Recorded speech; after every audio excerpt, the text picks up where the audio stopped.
our topic is hypersensitivity in SPS. What is it? Why is it one of the only things you see when you Google this disease and you're looking for a synopsis?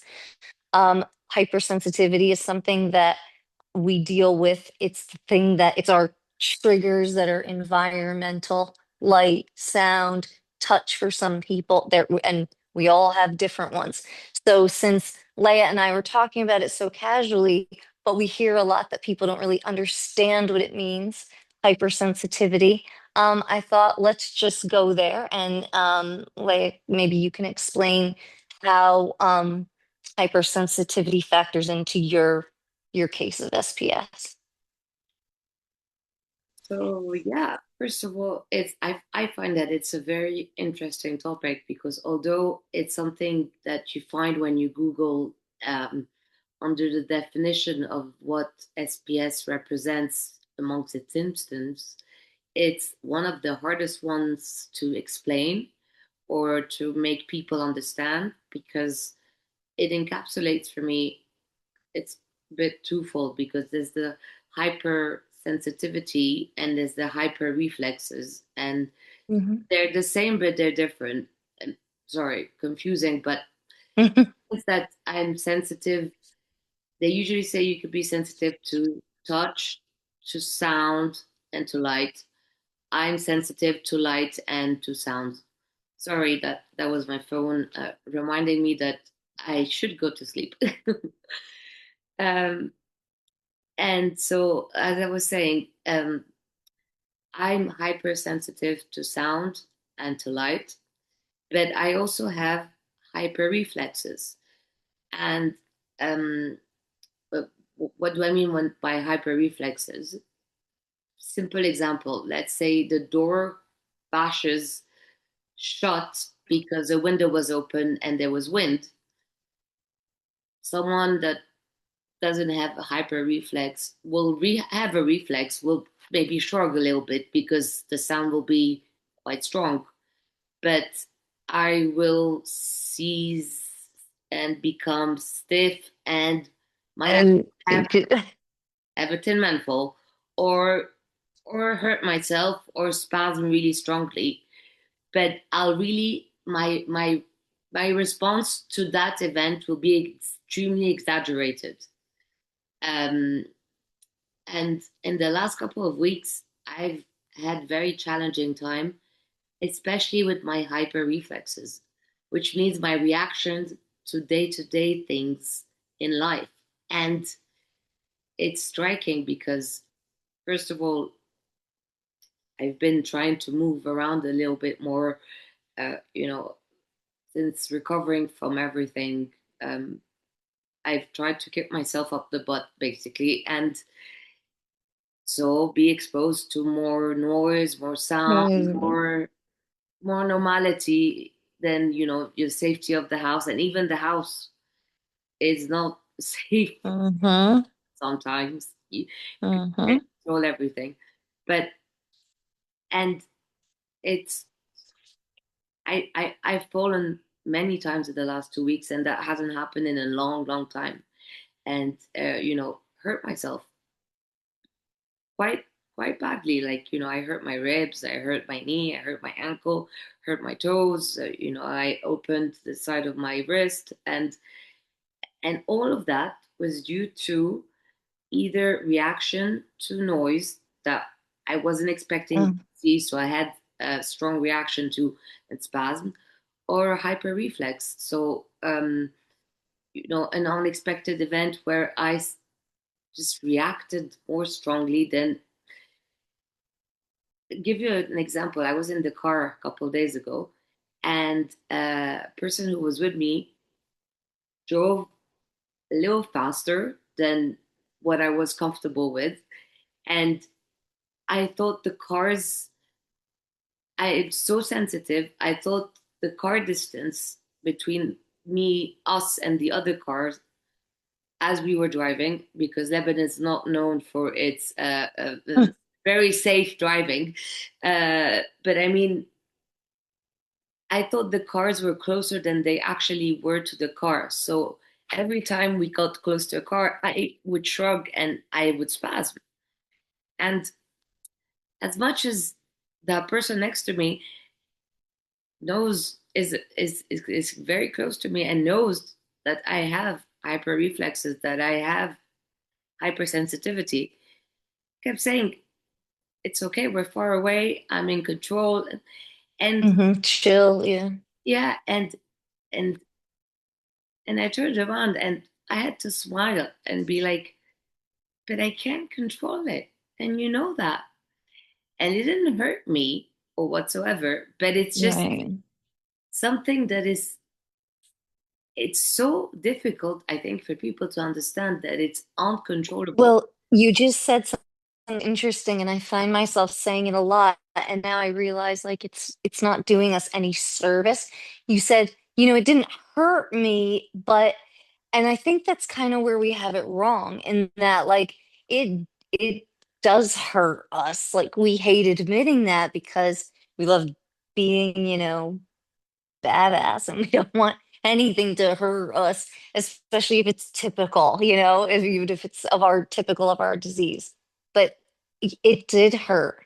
And I know what you mean because it's, and as a psychiatrist, I think of this a lot.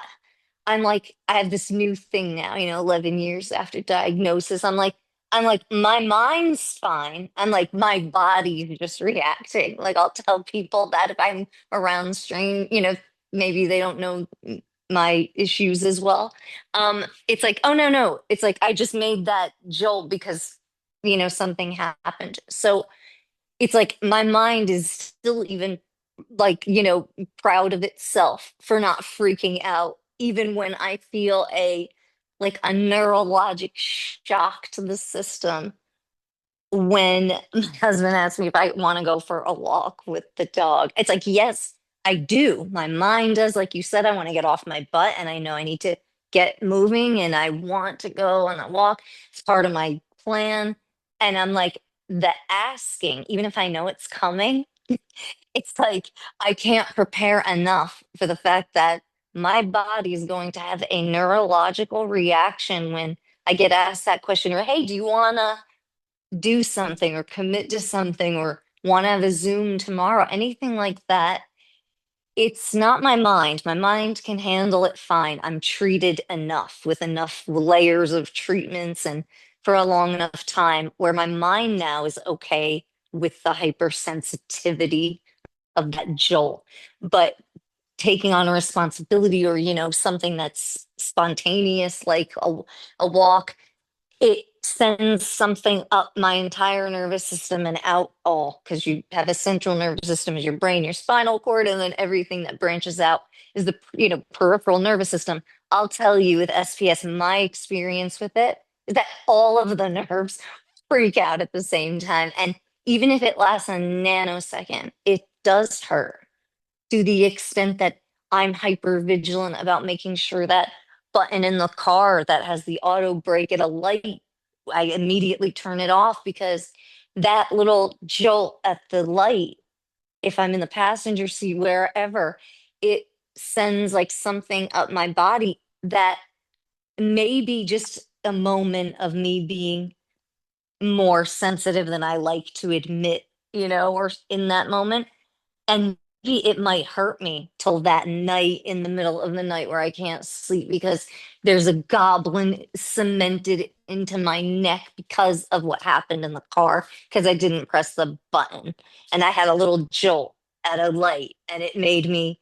So even though like hyper photosensitivity, that's when your eyes are sensitive to the light, common in SPS. I had a journey of, just wearing sunglasses more and more and in more and more places. And um, Leia and I had to ask her, is this enough light? Is this enough light for our filming? Because my hypersensitivity, a lot of it was, I used to focus on the light affecting my eyes, and it never did. I'm an island baby, grew up on the equator, staring at the sun blast, and I never needed sunglasses until like not, like I was 30, and I got diagnosed soon after.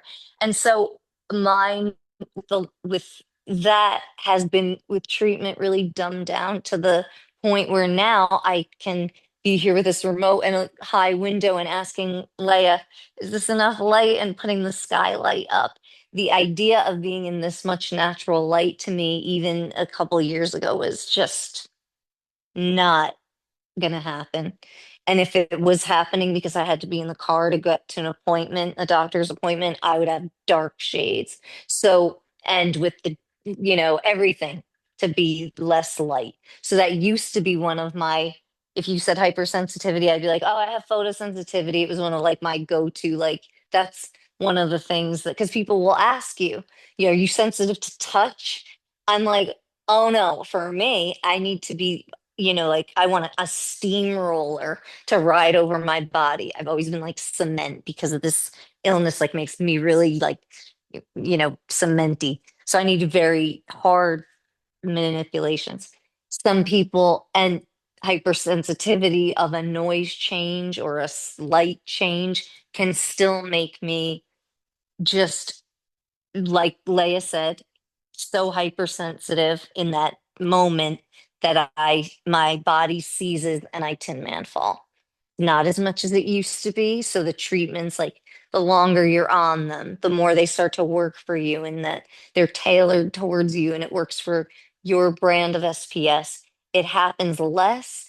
And I notice like I have, they call them Tin Man Falls because you fall like boom, like, that's it. You have no chance to guard, to do anything like a human would do to protect themselves. It's one of the reasons we break so many bones and have so many, bumps and bruises all the time, is because I think that even when it gets treated and you have, meds and other things, just all working together, what I have found is that if the stimulus changes, happened to me showering a couple months ago, and I was not in the shower chair because I'm like feeling myself and how well I'm doing, and like I'm gonna stand up and take a shower.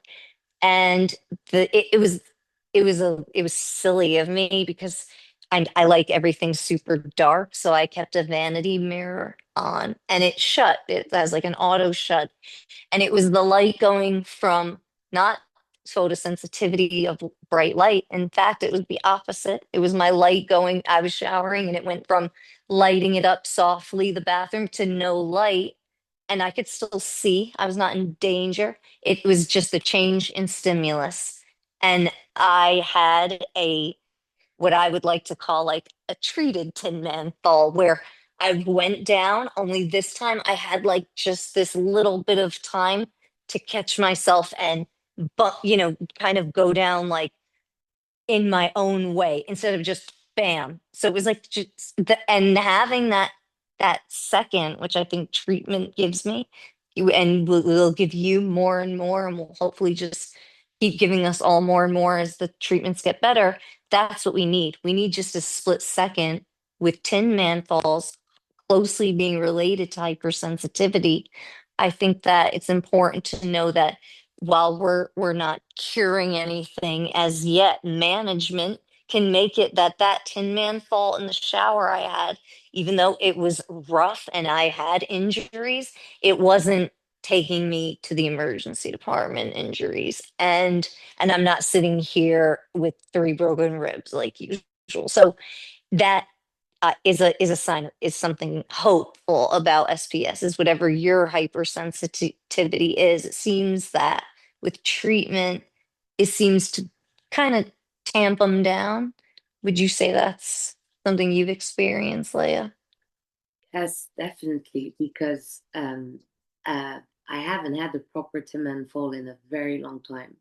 I call them half Tim and Fall because I kind of bend, but that bending in a sort of L-shaped form is something I can't do usually when I'm normal because I'm so Yeah. stiff that I can't bend my hips in that position. So it makes me spasm and does hurt me. So in a way, sorry, I answered your question, then I went off topic a little bit. But I mean, it yeah, I, I've noticed much better. But so my reaction to the my hyper reflexes is still there. I'm still sensitive to um, to things. I hyperreact. I'm not going to say overreact because Mm-hmm. overreact has this negative connotation that I don't like. Mm-hmm.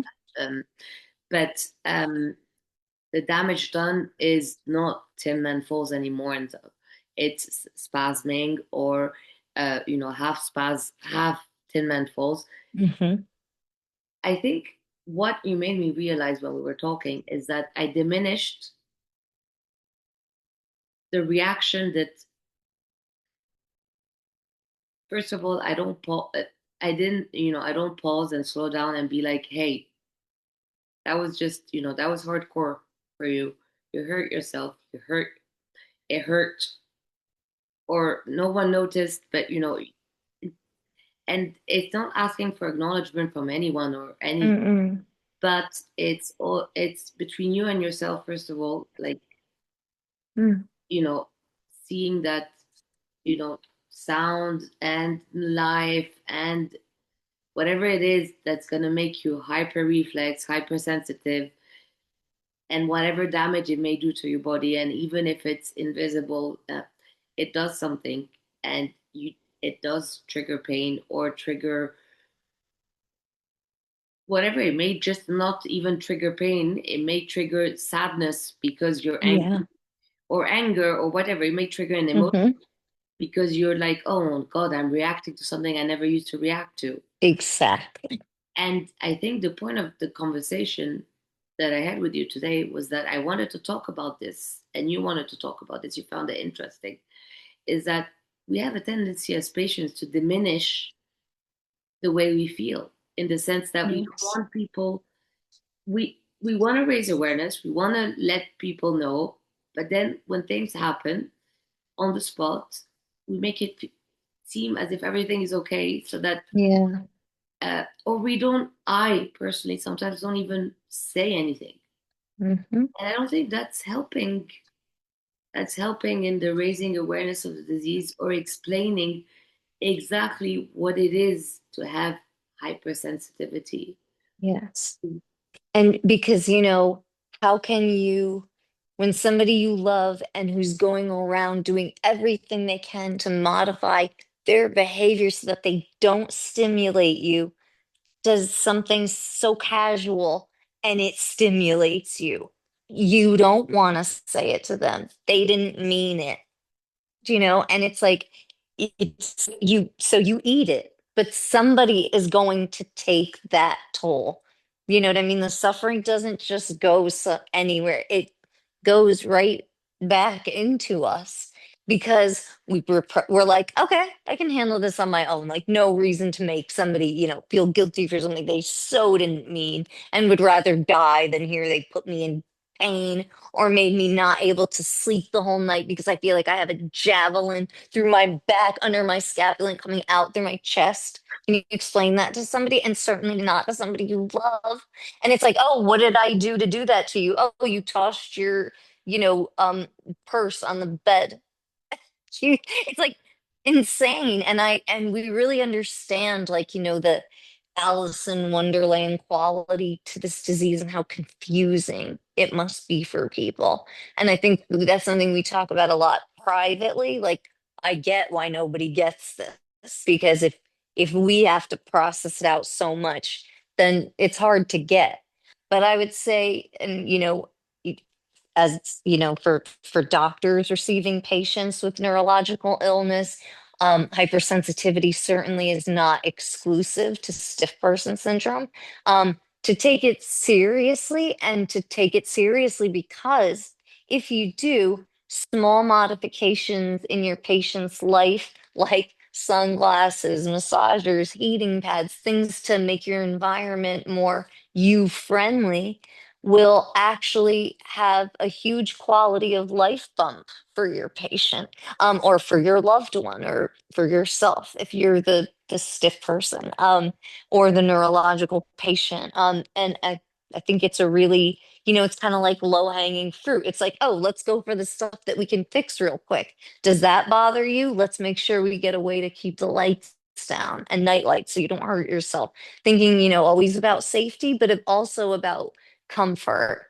And, if I had all your names and addresses, and this is the Lola blanket, and my sister, told me about them just for too long. And now I have them and I get what she means because, in terms of hypersensitivity, fabrics that are stiff, crunchy, anything that doesn't feel like a baby that it should be in a baby's crib can be like just abs it can make me physically my trap spasm. Like they could be doing okay, Botox is cooking, like everything's working, and I can get like something where I'm like, I shouldn't be having this right now.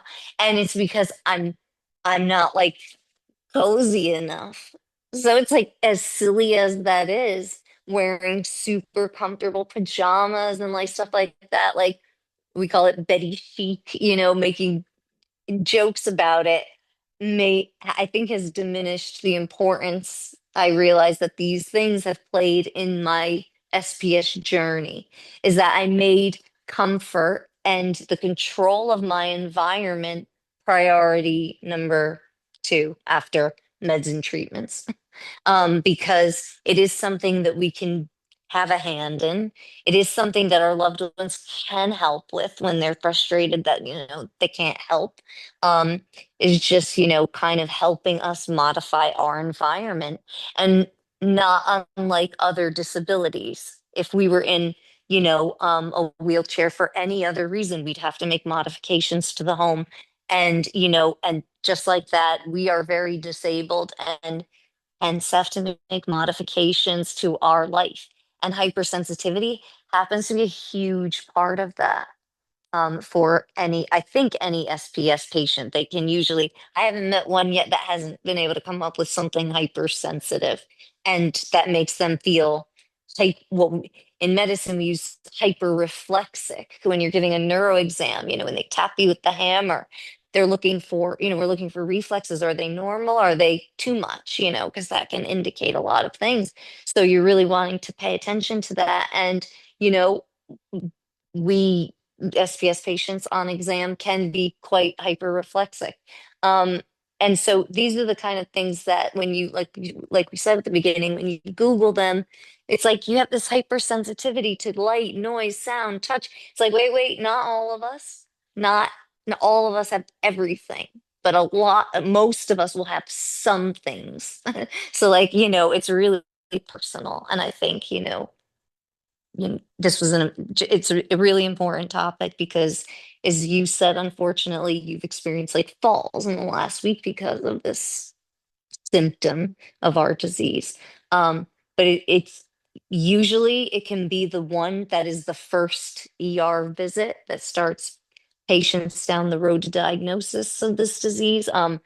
Falling flat on your face and losing all your teeth, that, can, um, horror stories, but that's because hypersensitivity led to a 10-man fall in a lot of cases.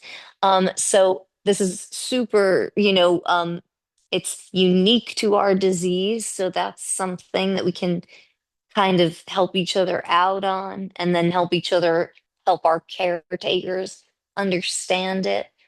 Um, Unfortunately, having your loved ones control your environment means they might have to like change the way they live, which is, when I heard my mom tell my husband that I keep him living like a mushroom because it's so dark and like the master bedroom where I stay in our home. And I mean, it's funny, and they both think it's funny, and nobody's suffering, and there's lights on if he needs them.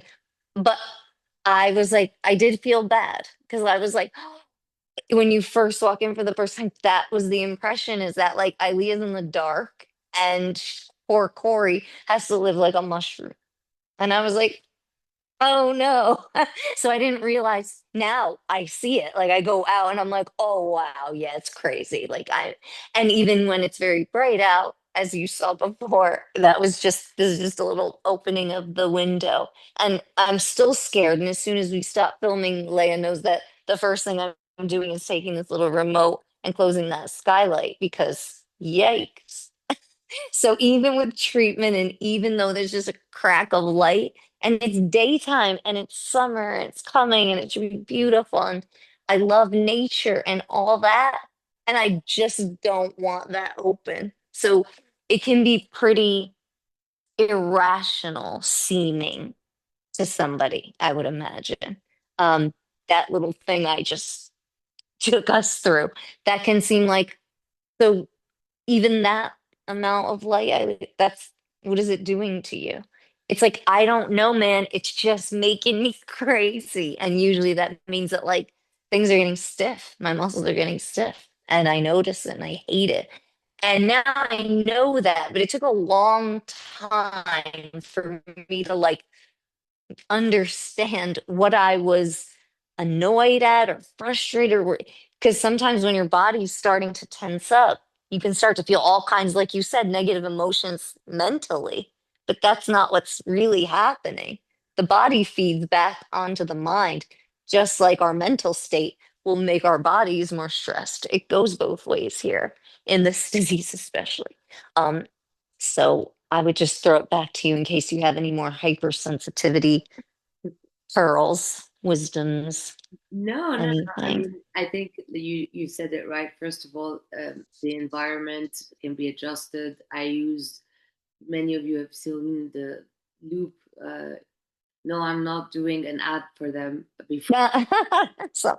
but my loops for my ear, I always go out with one, and I have uh, for a fashion sense of style, different colored glasses, tinted glasses that filter out quite a bit of light outside the house uh, because lights are never directly in my eyes brighter than they are right now because I can't handle them either. But what I got reminded of during this episode is that even our close ones, and I'm going to talk for myself, but even my close ones tend to forget sometimes how much all of these things, unexpected things, and my specific hypersensitivity, which are noise and light, can affect me. How much they can hurt, how much they can hurt me without them seeing they hurt. Because we all know that muscle spasming can hurt and cause damage without any drastic movement or fall. And how much sometimes we swallow it up and we don't talk much about it, and it's a lot for us. And even though we get things under control and our minds accept it and we accept it as part of the disease and stuff, I think I wanted to give a big shout out to everyone, to all the patients, because it's a lot. And eh, you'd have to be a patient to get how much it is. And shout out of courage and strength to everyone who has this hypersensitivity and those hyper reflexes, because they're not fun, and our reactions to events where they're involved is not small and is not fun. And just big warm hug, because I think I think it hurt, and I think I really wanted to acknowledge us without diminishing our caregivers and our people who love us or anything, but just actually I wanted to celebrate how strong it takes, how much strength it takes. Um, I guess I'm just gonna stop because I'm just gonna blabber emotional, corny stuff now. But it, But it's important that you said that because I am a physician. I logged the hours of people that were in pain, all kinds, very bad pain. And I know, like, you know, how Many people suffer with daily chronic pain and acute pain on top of chronic pain. This is the pain, you guys, that, many people use chiropractic services and many people use massage services and acupuncture and acupressure, as we were talking about, for pain, for muscle pain. So it's not a concept that's foreign to everybody, I'm sure. And imagine the worst of it that you've ever had, and ours is all over and it's all the time. And usually, and I'm saying that not for everybody, but just in a generality, that that is what the literature has really kind of described. There's no let up from this. When you read old accounts, and there's a it's a constant pain. And I think I'll just leave it with this, that one of the reasons why I realized that I liked spending so much time alone and not with loved ones even is because I don't have to worry about making noises. I don't have to worry, like, There's times where I could scream the house down at night because that's the level of pain. And I don't. I'll take SOS meds. I'll do what I have to do, but that is a lot to put on a person.